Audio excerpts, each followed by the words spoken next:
Hello all, welcome back to my YouTube channel. This is Aishwarya, currently pursuing 7th semester in the Department of Electronics and Communication Engineering at Sri Venkateshwara College of Engineering. And my today's presentation is on types of pollution, its causes, effects, and control measures. So firstly, what is pollution? Pollution refers to the introduction of contaminants or harmful substances into the natural environment, causing the adverse effects. These contaminants can take various forms, including pollutants such as chemicals, particulate matter, noise, or energy. Pollution can occur in air, water, soil, and even in the form of light or thermal pollution. Human activities such as industrial processes, transportation, agriculture, and improper waste disposal are major contributors to this pollution. So there are three types of pollution, that is air pollution, water pollution, and soil pollution. Water pollution. So water pollution refers to the contamination of the water bodies such as rivers, lakes, oceans, groundwater, and other aquatic systems, making the water unsuitable for its intended use or harmful to the environment and living organisms.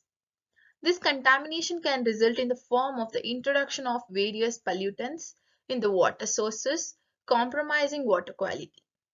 So, water pollution has a significant implications for the ecosystems, human health, and overall environmental well-being. So, next is causes of water pollution. One is industrial discharges.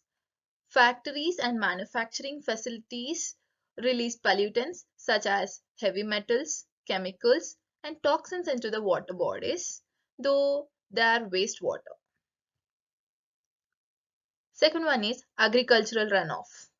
The use of fertilizers, pesticides, herbicides in agriculture can lead to the runoff of the harmful chemicals into the rivers and lakes. Third one is urban runoff.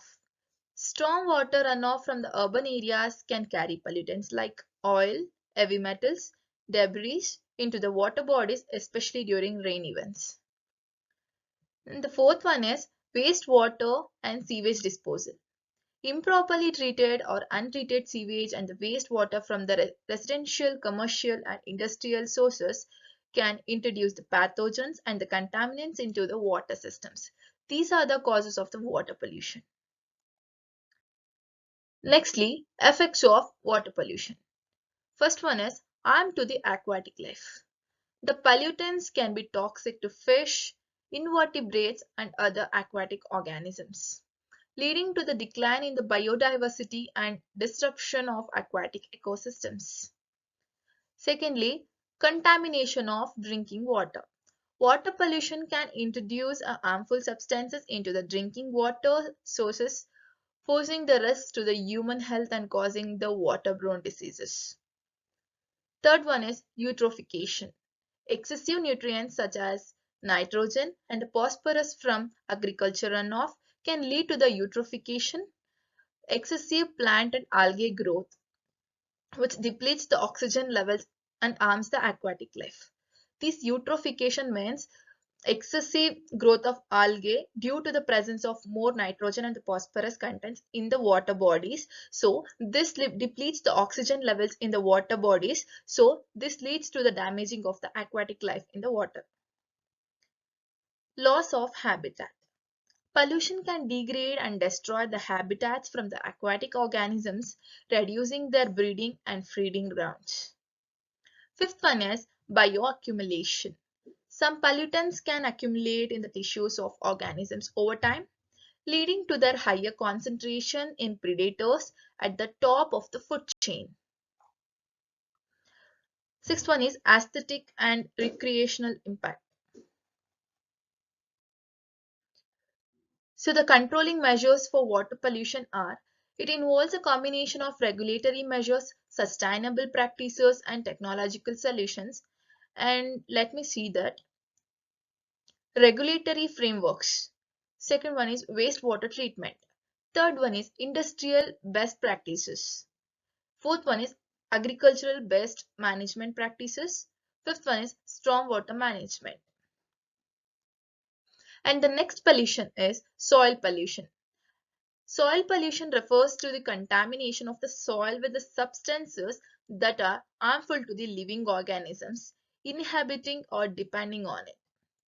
So these contaminants can be natural or human-made and often result from the various industrial, agriculture, and urban activities.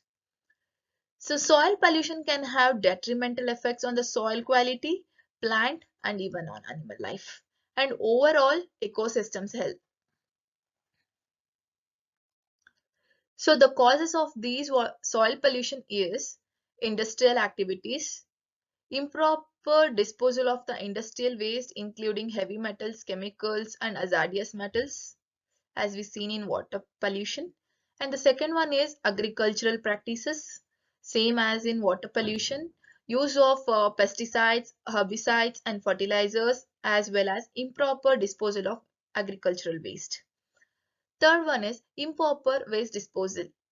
So, open dumping or inappropriate disposal of the solid waste, including the household waste and the construction debris, may lead to the cause of soil pollution. So, fourth one is mining activities. Release of the pollutants such as heavy metals, sediments, and the toxic chemicals into the soil during the mining operation may also lead to the soil pollution. The effects of the soil pollution are, first one is reduced soil fertility, altered nutrient balance affecting the plant's growth and reducing the soil's ability to support the agriculture. Second one is harm to the plant's life. So, adverse impact on the plant health leading to the stunted growth and the reduced crop yields and the plant death. Third one is contamination of the food chain. So, the plants absorbing the pollutants contaminating the food chain when the animals and the humans consume these plants. Fourth one is impact on the water quality. Leaching of the contaminants into the underground water, potentially contaminating the drinking water sources. So let us look into the control measures of the soil pollution. First one is waste management. Implement proper waste disposal methods including recycling and safe disposal of hazardous waste. Second one is regulatory measures. Enforce and strengthen regulations regarding industrial activities, waste disposal, and land use planning to prevent the soil pollution. Third one is sustainable agriculture. Promote organic farming, reduce the use of chemical fertilizers and pesticides, and adopt sustainable agricultural practices. Fourth one is remediation techniques. Implement the soil remediation techniques such as phytoremediation, bioremediation, and soil washing to clean up the contaminated sites. Fifth one is afforestation and reforestation. Planting of new trees is called as afforestation. If reforestation means if there is a need of cutting a tree, firstly we have to plant a sapling and then go for deforestation. This may increase the soil fertility and reduce the soil pollution. And the next one is air pollution. Air pollution refers to the presence of harmful substances in the air that can have adverse effects on the human health, animals, plants, and the overall environment. These pollutants can be natural or human-made and are typically the results of the various industrial, transportation, and residential activities. So the major components of the air pollution includes particulate matter, tiny particles suspended in the air which can vary in size 10 pm to 22.5 pm are particularly concerning because they can be inhaled into the respiratory system. Second one is ground level ozone, O3, a major component of the smog formed when the particulates or pollutants from the vehicles, industrial facilities, and other sources react in the presence of sunlight. Nitrogen oxides, gases produced during the combustion process, such as those in vehicles and industrial facilities, they contribute to the formation of smog and acid rain. Fourth one is sulfur dioxide, a gas produced by the burning fossil fuels containing sulfur, such as coal and oil.